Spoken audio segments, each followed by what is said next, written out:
Dans cette vidéo, on va voir comment multiplier deux fractions. La méthode est très simple, il suffit de multiplier les numérateurs entre eux et les dénominateurs entre eux. Cette fois-ci, contrairement aux additions ou aux soustractions de fractions, on n'a pas besoin d'avoir des dénominateurs identiques. On se contente de les multiplier, qu'ils soient égaux ou non, ça n'a aucune importance. Donc en fait, multiplier des fractions, ça va presque être plus simple que de les additionner. Je vous donne tout de même deux petites astuces à garder en tête. Pensez toujours à simplifier les signes moins dès le départ grâce à la règle des signes. Ne vous trimballez pas par exemple 4 signes moins dans votre produit. Vous savez que dans ce cas-là, le résultat est positif car 4 est un nombre pair. Pensez également à vérifier si on ne peut pas faire des simplifications entre le numérateur et le dénominateur avant de multiplier, car cela rendra les calculs plus simples.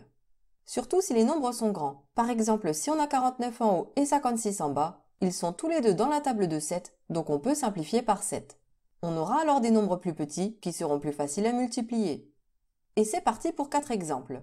On commence avec le A, moins 5 neuvièmes fois 2 sur moins 7. J'écris égal et je vais commencer par simplifier les signes moins. Il y en a deux, c'est un nombre pair, donc le résultat est positif, j'écris plus. Ou je n'écris rien, mais j'aime bien mettre mon plus à la première étape pour montrer que j'ai bien réfléchi au signe du résultat.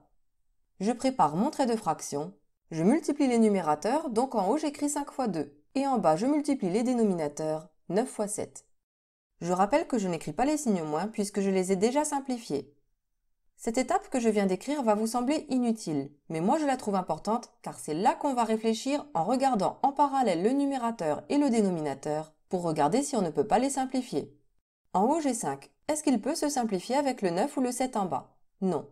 Et le 2 du haut? Est-ce que je peux le simplifier avec le 9 ou le 7?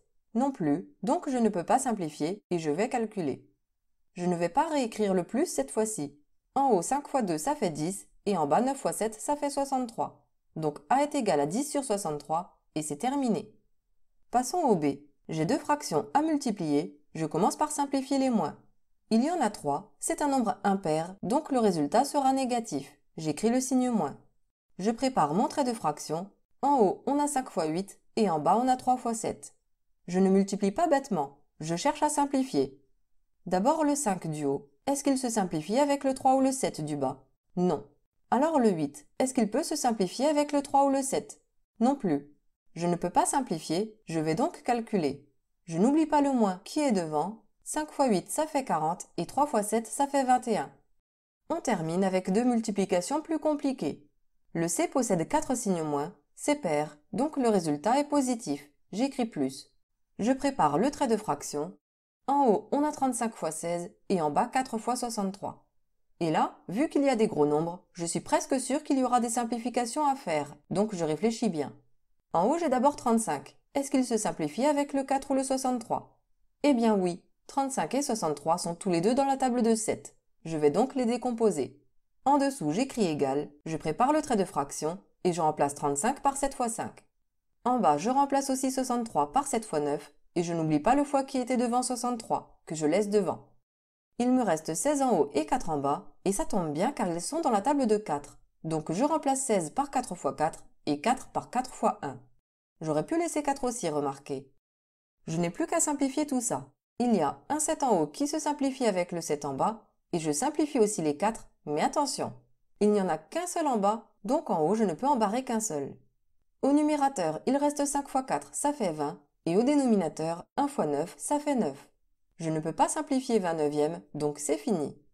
Si vous aviez voulu calculer 35 fois 16 sans simplifier, déjà vous connaissant, vous auriez eu un peu de mal sans la calculatrice. Mais en plus, ça aurait donné 560 sur 252, ce qui n'est pas facile à simplifier. D'où l'intérêt de simplifier dès le départ. On termine avec le D, qui est étrange car on doit multiplier un nombre et une fraction. Or, je ne vous ai pas montré comment faire. Il y a juste une astuce à utiliser qu'on a déjà vue auparavant. Je vais recopier le calcul en transformant le moins 5 en fraction en écrivant sur 1, puisqu'une division par 1 ne change pas le nombre. Et je n'ai plus qu'à faire comme d'habitude. Il y a deux signes moins, c'est pair, donc le résultat est positif. En haut, je recopie 5 fois 8 et en bas 1 fois 9. On ne peut pas simplifier le 5 ni le 8 avec le dénominateur, donc on calcule D est égal à 49e. Et voilà, la multiplication de fractions n'a plus aucun secret pour vous.